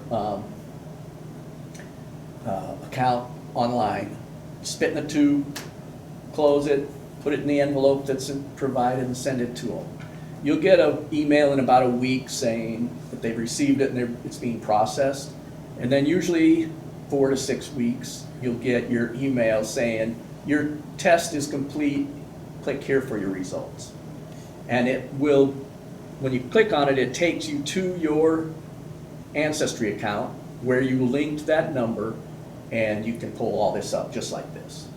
So, you'll see, yes, One thing, if you, at least this is what happened with my dad, if you do it for somebody else, they have to set up an account to connect the DNA to. That's what I had to do for Dad at least. I'm trying to think what I did for my dad. Or you set up the account for him. Yeah. Right, I had this, right, I think set I it up. still set up an account that I assigned myself as manager Right, of right, his and test. then you could do that, right, Yeah, exactly. I think so. But you 'Cause just I have to know manage- that you can't just, I You manage can't just- mine, my dad's, my Right. wife, and both of my kids, you know, you can't just go ahead and have a bunch of people spit a tube and have it all under your account. under your account, right? They've got to set up, Yep, you do. an account has to be set up for them. So you'll see, once you get in here to find out your genetic breakdown, and mine's changed a lot. It goes back and forth between German and English, you know, percentages and stuff. And that's natural when you think about, you know, you got people in England who get lots of Scandinavian, and they think, I don't remember having any ancestors from Scandinavia. Well, there are a lot of Vikings that came into England Yeah. at various points in time, They may come up and other Scandinavians that came later. And you don't know how far back that was, that little speck of DNA shows up. So- I used to have, it came up that I had ancestors from North Africa. Yeah. And no idea where that would have come from. I Last bet time you- I looked, that's gone. Yeah. And it's probably a group of people that at some Right. point went to North Africa Yeah. And it's- Interesting. and then back to England or wherever. Right, yeah. But they showed up in North Africa because other people in that geography show DNA from them, you know, that kind of thing. Yeah. So as they get more and more people in the database, they can, you know, narrow that. Yes? My favorite DNA story is a friend of mine is Dutch, and her family came from Holland in the 1960s. And they always lived on the coast, the west coast of Holland. And she sent in her DNA, and it came back that she was Scottish. And that really, really upset her, and her husband said, but we've been to the cemetery, and there are some of her relatives that were buried 500 years ago that are in that Dutch cemetery. Well, she never looked into the history that many Scottish, that Holland was the way into mainland Europe. Right, And, you know, 500 years ago, they were still going by ship. And she, to this day, and this has been about 10 years ago, she still will not talk about her DNA because she is not Scottish, she is Dutch. And her Scottish blood, her Scottish DNA's probably been in Holland for 500 years. Exactly, and they But- always stayed in that same little region, and yeah, you know, looking into the history, you find out how that happened. And genetically, it still shows them as Scottish. Yes, Because yeah. that's where that originated. That's the origin. And there's probably one of those groups, those migratory groups that we were discussing, that shows Scotland to Holland or Yeah, something yeah. at some point, so. You know, and that's why it's important to do the DNA, because if I had gone through Ancestry and just through the, I could have thought I came from South Africa. But there was just a group that had gone there for a short period of time and gone back. But once I got my DNA, Africa doesn't even show up Right, Yeah, on my DNA, right. so. And there you know, might have been a time when it did, just because they didn't have enough sample size. Right. But as they get bigger sample size, it narrows this down. Now, like this, I show this huge area in Central and Eastern Europe, 3%. It's only 3%, and I don't know who that is. I know that my mom's side of my family, both of my grandparents, my mom's parents, both were Germans from Russia. So that's why there's so much German, but somewhere in there must have been a Russian too. oh, 3% would be, I want to say, a second great-grandparent?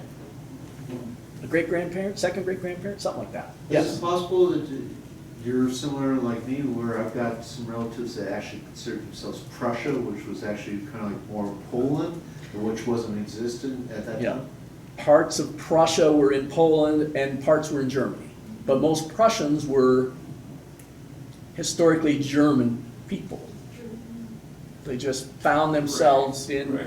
Poland after lots of political boundaries were drawn and wars were fought and all kinds of stuff. Because So I find that off of census records Yeah. way back in the 1860s or something. if they that call said themselves Prussia. Prussian, I'd go by that.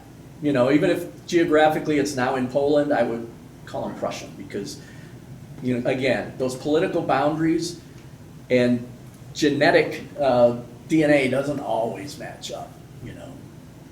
And boundaries move, you know. You'll be in Lawrence County for years and years and suddenly they make Meade County and it's no longer in Lawrence County, you know, that kind of stuff. So anyway, I don't have a huge variety. I am German and English for the most part. See, here's some Scottish and Welsh that loops in there. So if you do the UK and Germany, that's almost makes up all of me. However, if I were to look at, and I can go in and find a different test. If I look here, because I said I manage some other tests. I have mine, my kids, my wife, and my dad. So if I go in, let's say my wife's, she has part Hispanic. So she has all kinds of regions. Look at that. Here's North, Indigenous Americas North, here's Indigenous Americas Southwest and Mexico. She even has some specs that are here in the Yucatan and down in South America. But then there's all kinds of stuff from Southern Europe. But then on her mother's side, all of this Northern European is from her. So it's, it won't let me just scroll. I want to scroll. Anyway, so yeah, you can, it's really interesting and it's fun to look at. Again, you have no idea where some of this stuff came from genetically. You look at it and you're like, okay, well that doesn't match up geographically with her Hispanic people who were from down in here, but who knows? There was probably a lot of overlap, you know, and this line doesn't necessarily mean that's an exact line. It's a line put in to just demonstrate a region, so. She's got Basque. Basque, Yeah, that's from that Basque. Hispanic, you know, that's part of Spain. Yeah. Yeah, but So, that's, but it's a very distinctive part of Spain, and if Yeah. you're Basque, you don't say you're Spanish. right, yeah. Yeah, There you go. Oh, I see. so it's like All right. Portugal and Spain, man, you don't Oh, yeah. mix sure. that up, okay? And there is part of Basque homeland that's in France too, I believe. So, anyway, so yeah, there's some really interesting Is that stuff. kind of like there's East River and there's West River?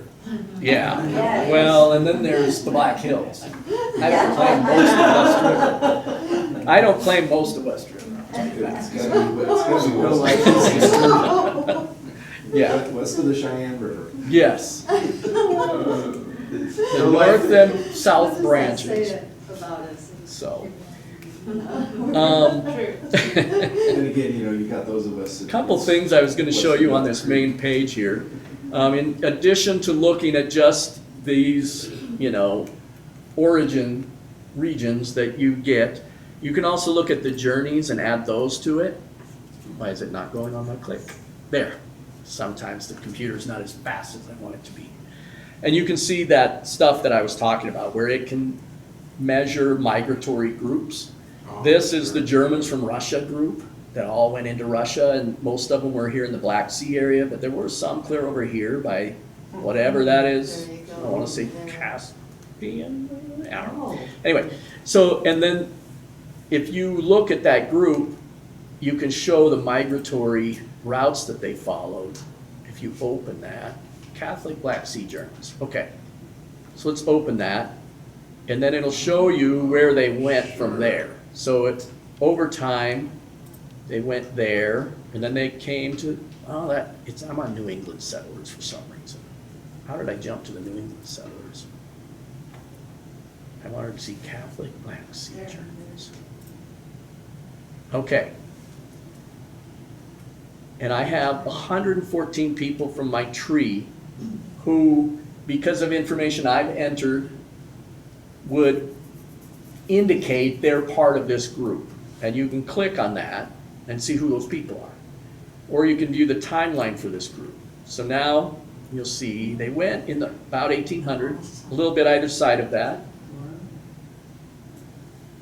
And this is where they settled, out of Germany, Mongolia, over. clear over there. Oh, my. Clear over there. But then at a point in time, around 1800, they started going, get rid of that thing. And what's, And you can see where they're starting to go. My mom's family was all in this area right here. And that's where the vast majority of them were. You can go down this timeline though and show what happens to this group over time. That So it kind of gives a historical Mhm. progression of the 1875, migration. some of them started leaving because it was about that time that they started being required to enroll in the Russian army and stuff. And there was a Crimean War going on right in their area. So 1875, some of them start leaving. 1900, by then, they're mostly leaving. And it gives you a breakdown here. And some of your ancestors that were probably part of that group show 12 more. But it'll show the areas where they probably would have settled. And you can see the Dakotas and up into Saskatchewan. I think that's sure. Saskatchewan, isn't it? By 1925, they're starting to really specialize, but some of them from the Dakotas are now going out to the West Coast for jobs and Which mowing is- and stuff. And by 1950, this genetic group ends up kind of scattered all over. There are some of them that were in South America too. So let me see if that shows South America.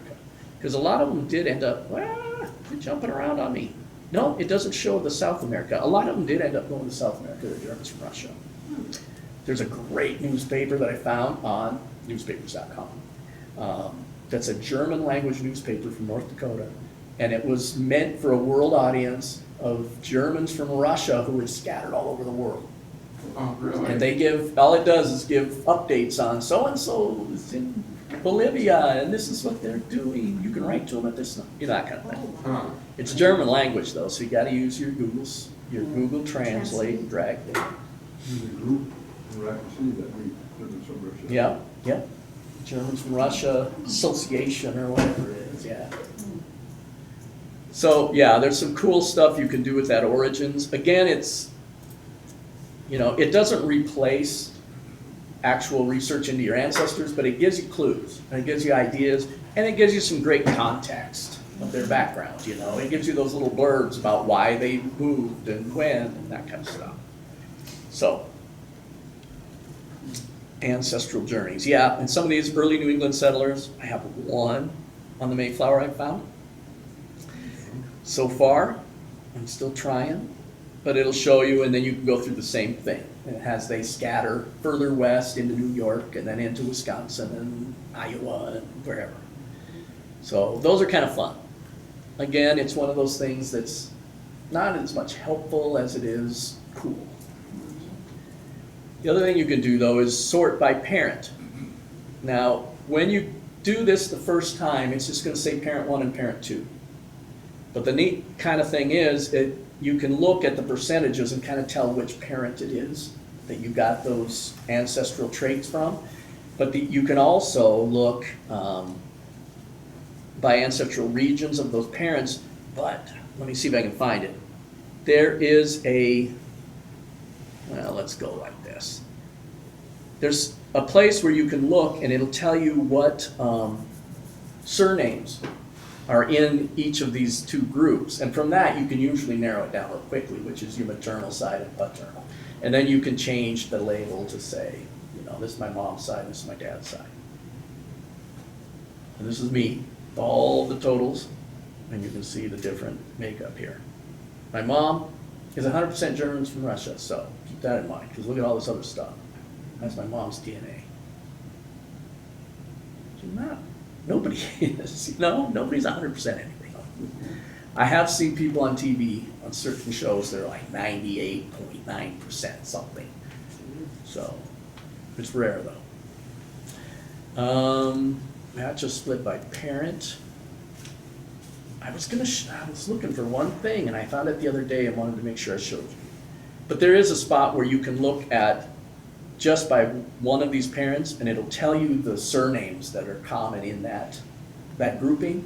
And then you can assign the parental thing, because sometimes you have parents who have very similar backgrounds. They're all English and Irish or whatever, and it's harder to say, this is my mom's side, my dad's side. So here's where you go to change those labels, right here. It'll say parent one, parent two, otherwise, right here. Oh, up there. Yeah. Okay.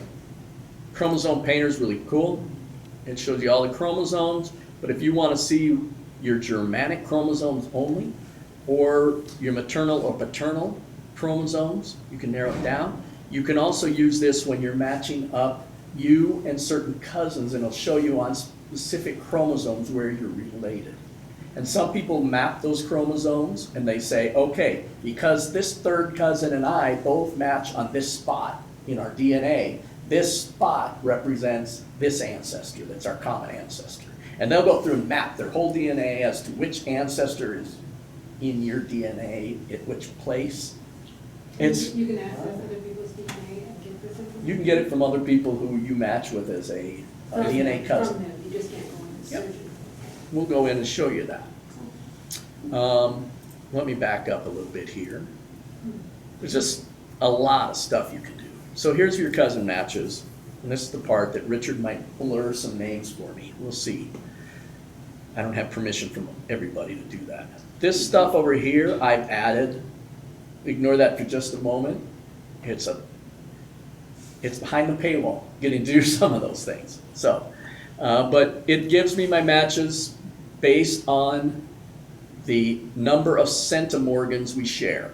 So it starts with the highest number of centimorgans and then goes down from there. You can see I have 3,482, my dad, 3,466, that's my son, 3,452. There's my mom. But then siblings, you never know how many you're going to share with siblings. Keep in mind, your siblings and you both get 50% from your dad, 50% from your mom, if you're full siblings. But you don't get the same 50%. Right, yeah. You've got 100% of their DNA and you're only getting half of it. Okay, so half of their DNA disappears from your DNA profile immediately. But you aren't getting the same 50% every time, and that's why siblings don't always look and act and stuff exactly the same, because they're not getting the same DNA from their parents. They're That getting explains my brother. 100% from their same parents that you are, but they're only getting half from each parent. So their half might be this piece and yours might be this piece, and you overlap this much, stuff like that. So based on that, I only have one. I have a couple other siblings who have tested, but they tested through 23andMe, so they wouldn't show up in here. But this is my sister Cheryl. And you can click on any of these. It says we have a common ancestor. Of course we do. These are my nephew. That's my nephew, my aunt, nephew, aunt, cousin, first cousin once removed. So it starts going down based on how many centimorgans you have. You know, by this point, that's my first cousin's daughter, and you can see the centimorgans have dropped a lot from up here with a nephew to a first cousin's daughter, okay? And it will tell you percentage-wise how much DNA you share with that person as well. So now we have, it assigns you a likely relationship based on how many centimorgans you share with that person. These ones I've assigned. All of these I have verified, oh yeah, that's my second cousin, that's so on. This one I haven't. It will tell you she's likely a second cousin or half first cousin once removed, based on the number of centimorgans that you share. Centimorgan is just like the measurement, the scientific way they measure DNA. So, and you can keep going, you can add next page and just keep going, and you'll see sometimes it'll say stuff like first cousin twice removed or half first cousin one time removed. There are also other outside sites that you can go into, and you can type in a number for how many centimorgans you share with somebody, And it will give you a list of all the possible relationships you could have with them, based on the number of siblings, yes. I got a hint the other day that said, second cousin once removed. Yes, Now, I was used to seeing the second/third cousin type thing. right, Second cousin once removed sounds kind of specific. it is. It means it's your second cousin's kid. Well, yeah, I know Or that, your- but Another generation. You, maybe gener- it's your next- parents' second cousin, and you're the one removed. yeah, I'm going, wonder who that could be. Yeah, But yeah. I'm thinking maybe they have a tree on there and it showed a common ancestor. So that's what you need to look for, because some of these, again, a lot of these people just want, they think it's cool, hey, I want to get my DNA tested, so they don't have a Just the other link day and I tree. haven't had time to Yeah. go research. They might not have a tree, they might have a private tree, they might have a full public tree, like this, my second cousin. Oh yeah, I even put it second cousin. And she has a pretty large tree online. If I want to, I can go in and compare our, I'm gonna go ahead and open hers. You might have to blur some of this one. We'll see. So you can see here, common ancestors, why does it say there's no common ancestors? I know exactly who they are. Maybe she hasn't linked her, no, she has her tree linked. Shared surnames, well, let's find a different example. Let's find a different example. For some reason, that one, okay, I know this cousin. It shows common ancestor, and he has a large public tree. So we can go in and compare. Second cousin again, and it'll show you who your shared common ancestor is. Okay. Right over here. My great-grandfather and great-grandmother. And that makes sense if we're second cousins. You count the G's. Great-grandparent, that's 2 G's, so they're second cousin. If you're on the same generational count. I always count the G's. Yeah, that's That's a my little good- trick. Count the Okay. G's. If you're a you share a third great-grandparent, you're a fourth cousin. So, because you've got 4 G's. Oh, sure. Anyway, this is his tree, and I can go through it now and look and say, okay, he's got all the same people on this branch, but this is where everything goes different. You can also do other things like compare your origins of the 2 people, and this is his and mine. You can see my mom's family has a lot of German, and so his is a lot lower there. But he's getting other stuff from his parents, other parents' side. So he's gonna have some different things, shared journeys, that kind of thing. Shared matches, this is where some of those dots and things came in that I was showing you before. Oops, I didn't click it apparently. Oh, it just taken a while. I'm just impatient. Okay, so it's gonna show shared matches that we both have in our tree. And again, here's my dad, my kids, all my cousins on my dad's side, because this is from my dad's, not my mom's family. And it'll show you all the shared matches. Something you can do, and I try to do this, I usually try to do it with cousins that are further back, like 3rd or 4th cousins. If I see that we have a common ancestor, I make one of these little tags for that common ancestor. And you can assign those tags. So we're both related to Ephraim Town and Jane Willis. We're both related to Hugh Caton and Betsy Canfield. And I'm doing it, you have a limited number of these that you have, so I try to do it at the second great-grandparent level. I've spent way too much time on this stuff. But you can assign tags to certain ancestors, and then when you find people who are related to you through that ancestral group, you can assign them to that group. I know that all of these people that are listed here, he and I share that common ancestor. So everybody who we both have listed also shares that common ancestor. So you go through and you add that tag for that person to every person who you find in your shared DNA, because you're both related to that ancestor. and everybody else who's related to you is as well. And doing that is for your own information, or does that bring some, when people are searching? It's just, that just Just for is your- mine. just for your- Yeah, it's just for mine, so I can narrow things down. I use it a lot then when I go into,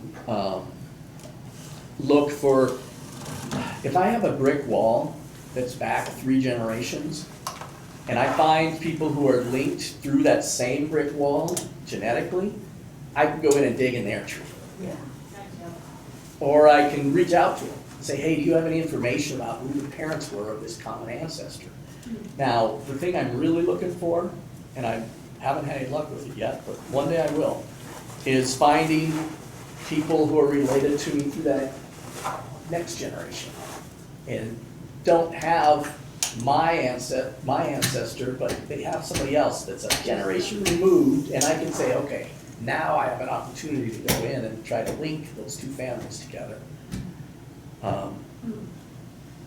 Yeah, your cousin matches is huge. There's so many different ways you can utilize that to try and develop your tree. You can search just by parent, your common ancestors by parent, so that if I want to, I can just see all my common ancestors on my dad's side or my mom's side. Or I can search by ancestor, and this is a piece called Through Lines that you'll see a separate link to it up here under DNA. You go to Through Lines. This is where it'll take you. And I can sort this by location, by parent, or whatever, but it starts with your parents, and then your grandparents, great-grandparents, second grade, so on. And if you go into one of these people, it'll tell you have 53 DNA matches that show that their tree shows has the same person. It won't show you just if it's just a random DNA match, and they don't have it linked to a tree. But you can go into all of these now and see who all you have linked to that ancestor and how they're related to you. So this is the common ancestor, and these are his kids. And you can see underneath each one of these, there are additional links. So here's 2 DNA matches, 4, 7. And you can expand those, and click that, and see, okay, who do they have and how are we related? And it'll break it down for you. So now I can expand mine, say, okay, so this is my grandpa's first cousins, my dad's second cousins, my third cousins, and then my third cousin was removed. You know, you can work your way down the list that way, really identify how you're related to these people. So. Have you ever been able to connect, since you have a strong German heritage, from someone with your shared DNA in Germany? In that That's what I'm region? trying to do. That's what, yeah. Because my Rambow, goal my surname, I have no idea who my great-grandparents, my great-grandpa's parents were. I know his mother's name, but I don't know his dad. Oh, I have no yeah. record of his dad. And so I'm constantly looking. I do this by location sometimes, because you can look at your searches by location, and it gives you Okay. a world map. And you can zoom in on Germany and see where all your Right. different locations Yeah. are and click on them. We'll try to Because do that. you know there's people there that, Mhm. yeah. Yep. your So this people- is by location, and you can see I don't have a ton of people in Germany. I have That's just one. not a ton of There's people one hit, invested. and it is in northeastern Germany, well, Okay. northwestern Okay. That really. could be true too. That's This is cool. the area that I'm looking for, but that's pretty Okay. close. Yep. Who is that though? Yeah, and you could See, send a distant message. family. So it says distant Oh, family when it's like a okay. 6th cousin or more, Oh, okay. or less, you know, I should say. Do you need an account beyond the Ancestry DNA to do this? Some of it you do. I have the full access. Yeah. I can't remember which ones are which. Okay. Some of these tools you can use. Through lines, I don't think will work. Through lines, if you just have the ancestry, you can access. A free account. Not the free, but you have to pay for the Right, the basic the ancestry. basic ancestry, you can get the through lines. You will be able to see your cousin matches and stuff if you don't have a paid account. How much of this other interconnectivity and stuff you'll be able to see. It's Through probably lines you questionable. can't see without paying for it. Yeah. So if I wanted to, I could click on this person and I can say, I don't want to do a survey right now, thank you. Half, third cousin once removed, or third cousin twice removed.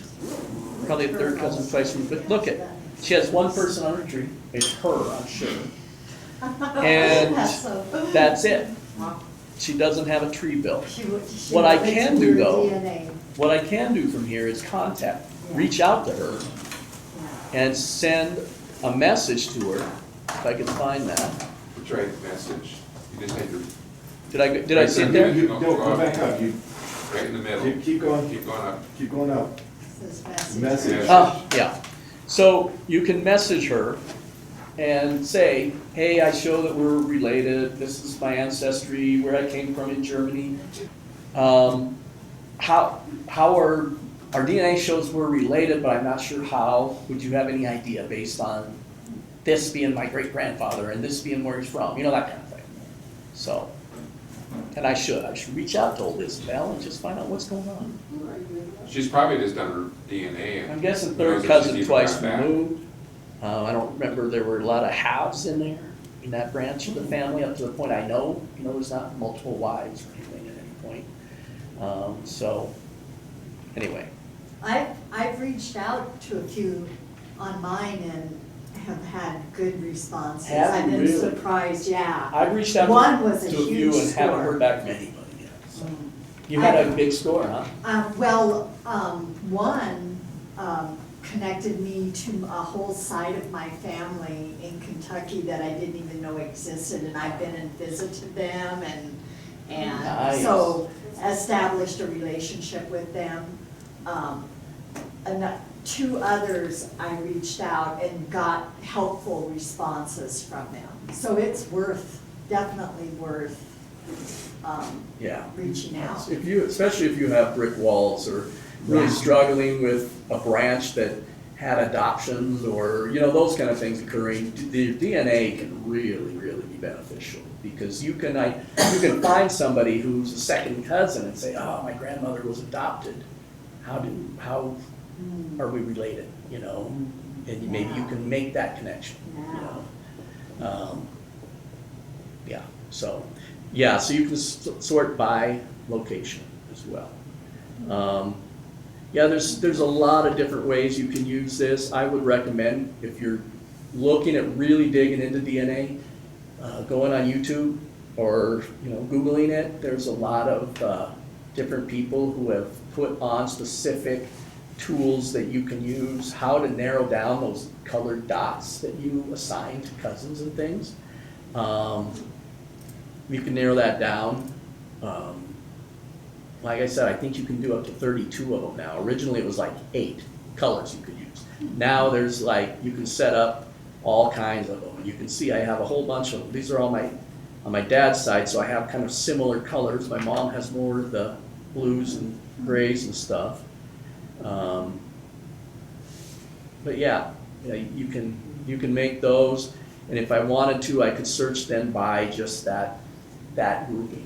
You know, I can go into the cousins that are related to me through this second great grandparent. And as more keep adding, you just keep adding them back into those color groupings then, so that you can always, even if you don't know who they are, or if they have an unlinked tree or something, you can still go in and say, okay, I know that I'm related to them through this pairing, this group set of great-grandparents or great-great-grandparents. I did a paternal on the paternal side, but I didn't go back. What's that? I did a paternal on the maternal side, but I didn't know that you could go. What's nice is Grandparents. if you have a parent still alive, make sure you get them tested. Because my dad, I managed to get his cheeks, his spit tube done while he was sick. And then he passed away a few months later, but I have it now, you know? I mean, I'd rather have him here, obviously, but you know what I mean. I have his, and I can look at his specific test, and now have split his test into maternal and paternal. So I can go back another generation of seeing specifically what regions from the world they came from, and whose cousins are coming from which side of my grandparents' families. And yours wouldn't have done that? They would have shown up, but all I would have known is it on my dad's side. Now I can open up my dad's DNA test. Yeah, that's. Let me show you here what I'm saying. I'll go into my dad's test now, and all the cousin matches are specific to him. So everybody on this list comes from my dad's side of the family, which I can find out by just looking at just my dad's. But I also know his by parent listings. So I can go through and look at just from my grandfather's side or my grandmother's side. Oh, sure, okay, got it. Yep, I wish I could go another generation before that and look just by my great-grandparents' individual sides. But just having the ability to Just do that narrows the makes a search difference. Just Yeah. narrows the search, it would show up on yours, but way, way down. It would show up, but I wouldn't know if it would just be, these are from your dad's side. It wouldn't say which of his parents it came from. Right. Yeah. It just gives you that ability. The other thing is, he has matches that show up in his that don't show up in mine. Because Yeah, either it was such a small amount of centimorgans that I didn't inherit that person's link, Because you're getting. or they're in the Interesting. 50% of his DNA that I didn't get. Yeah. yeah. So now I can use his matches It'd be to interesting to- expand my matches, because I'm still related to all of them. Yeah. It's not like he was half my dad, you know? I'm related to all his DNA matches. Interesting. So even if I didn't inherit that DNA. Yeah. Interesting. Have you ever compared yourself with your sister? No, I haven't. It'd just be fun to see, yeah, it'd be fun to. Interesting. I should compare siblings, like my son and my daughter, or Oh, yeah. my two nephews or Yeah, or- something. Yeah. How many of your siblings have done it? Compare. Well, on Ancestry, only one other sibling. Okay. But I have several siblings who have done it on 23andMe. Noel, one that did it through My Heritage, and a couple that did it on 23andMe. So, and I need to get them to just, I'm gonna buy them kits for Christmas. Yeah, There you yeah. go. Because the kits are always half Yeah, price of their uh-huh. holidays. That's a wonderful idea. Buy them kits, give them to them, Gift them. and say, I'm gonna just, Yeah, I'll be right they'll here, find bring it it. back in 10 minutes and give it to me and I'll mail it for you. Very good. Right, yeah. Otherwise it won't get mailed, so. Yeah. Yeah, because you want them in the same database. Now, if I went into my database for 23andMe, my brother's in there, and his son, my nephew, is in there. They're not in Ancestry though. Ancestry has the largest database and the biggest matches for, you know, different groups around the world.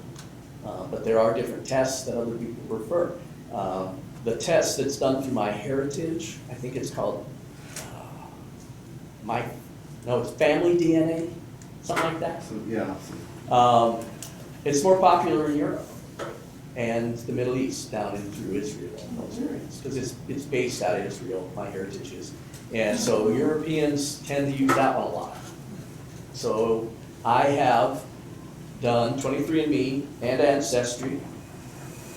And then the nice thing about the My Heritage test is you can take your raw results from your Ancestry test and put it into their system, and it'll run it just like you tested for them already. Oh, nice. So the other ones you can't. You have to do a separate either spit test or cheek swab test. 23andMe is a cheek swab, which just the way they prefer to do it. So. But if you want to do that, you can go into your DNA, your results summary, I think.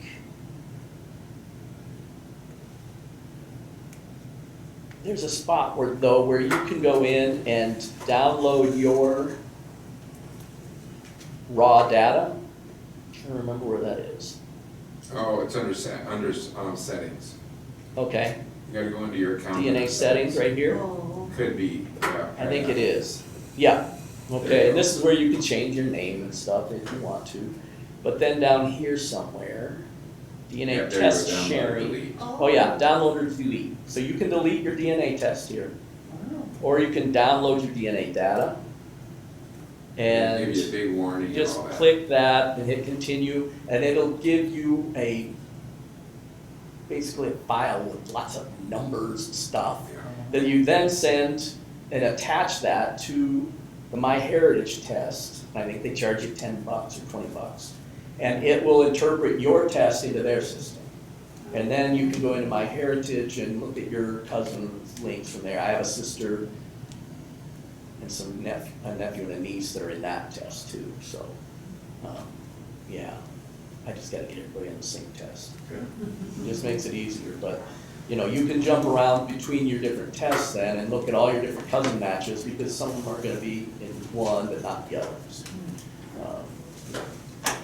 Does anybody have any questions? We're after 3. Oh my God, I'm sorry. That was very good. Did That that was help? so good, oh, Good. that was so good. We'll come back next month, we're gonna do family search. Yes. Talk about them.